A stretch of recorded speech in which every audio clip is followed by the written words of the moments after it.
Hello, everybody, and welcome to another wonderful day of chemistry. So today we're going to be looking at titrations, that classic analytical technique that, despite the use of modern equipment, is still one of the best ways to try and determine the concentration of an aqueous species, whether it's an acid or a base or any other type of reaction. Could form a precipitate, could be a redox reaction. However, titrations are most famous for their reactions of acids and bases. However, in general, when we're looking at a titration, it's typically going to be composed of three major chemical components. The first is going to be the analyte. So this is going to be what's ever going to be placed in an Erlenmeyer flask below a burette. It's what we're trying to analyze. So this is often made by taking a solid of a known mass or by having a pre-made solution of a known volume. The other part is going to be the titrant. So that's whatever I'm adding to the analyte. So it's going to be what goes in the burette. And so through the burette, we can carefully monitor exactly how much of our titrant we add to our new solution. And the third, but almost most critical component of a titration is going to be the indicator. So the indicator is going to turn color once the chemical reaction is completely gone. Once the reaction has gone to completion. So once I've usually added an equal number of moles of my analyte as my titrant. Once those moles are equal, that's when that indicator is going to turn color and let me know that the reaction is done. Often this is done because this occurs because the indicator is sensitive to an excess amount of whatever our titrant is. So as soon as there's even the slightest drop more of our titrant than our analyte, ta-da, we turn bright, beautiful colors if you're lucky, very faint colors if you're not so much. So the classic example of this is usually our acid-base indicator. So I'm going to react an acid with an equal amount of base. And the indicator is going to turn color at that equivalence point, where I have equal number of moles of acid as base. As soon as I get to that point, usually we're using something like a phenolphthalein indicator, which turns the very slightest pink. And ta-da, we know that the moles of those two are equal. If I know the volumes of both the analyte and the titrant, I should be able to relate the molarities of the two species using a classic dilution system, because again, moles of A should equal moles of B, and we should be fine.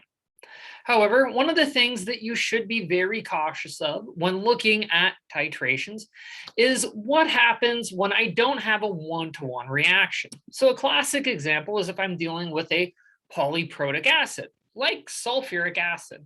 So if I was going to combine sulfuric acid with sodium hydroxide, I have to watch out for the fact that I need to have 2 times as many moles of sodium hydroxide as the sulfuric acid.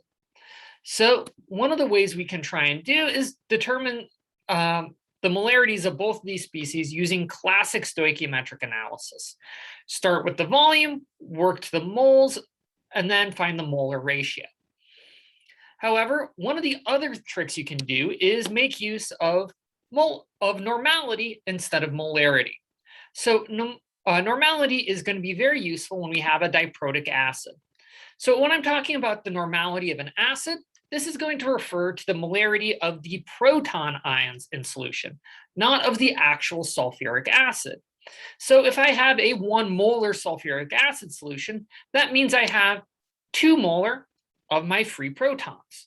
So in terms of normal solution, this means that a 1 molar sulfuric acid solution is a 2 normal sulfuric acid solution. And this is something to be very aware of because especially in a lot of biological systems, they're typically made by preparing normal solutions of one of the cheapest acids out there.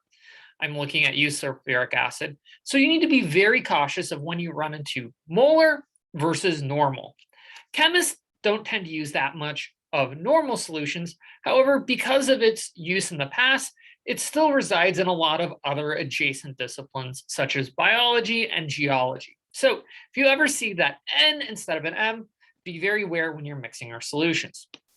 But again, it's also very practical when trying to do calculations. So let's do a classic titration example. Let's try to figure out the volume of sodium hydroxide required to completely neutralize 25 mils of 0.188 molar sulfuric acid. So the first thing you should do no matter what is always make sure to write the full balanced equation. One of the most important reasons to do this is to make sure whether or not you have a 1-to-1 or a 2-to-1 reaction. So when in doubt, always draw out the reaction. So in this case, we note that for every 2 moles of hydroxide, I need 1 mole of sulfuric acid. So if I start with 25 mils of sulfuric acid, I'm going to then need to turn that into liters. And from those liters, I can find the moles of sulfuric acid. And then I know I need to have twice that many moles of sodium hydroxide to neutralize it. Then we can go ahead and convert that to liters and then to mils. And we find out it takes about 46.3 mils of sodium hydroxide. Always worth making sure that this passes the smell test. This is a 2-to-1 reaction, so it should take roughly twice as much of the sodium hydroxide. However, the sodium hydroxide is going to be slightly more concentrated, meaning it will take slightly less of the sodium hydroxide to neutralize the sulfuric acid. So again, this all makes cognitive sense. However, we can redo this problem a lot easier if I work in a normal solution. So if I've got 0.188 molar sulfuric acid, I'll multiply that by 2 to find the normal solution of sulfuric acid, which is about 0.3396 normal. So then what we can do is try and find, to relate these two molarities using a slightly modified M1V1. Now instead of molarities, I'm using normal. The sodium hydroxide here only has 1 hydroxide ion, so it is exactly 0.203 normal. I set this up and treat it like a dilution problem, and when I crunch the math, you should have the exact same answer. So again, this gives us multiple ways to try and do very similar titration examples. So next time, we're going to go ahead and talk about some other reactions you can examine with titration, most notably redox reactions, as we let some electrons start to move it. Until then, take care.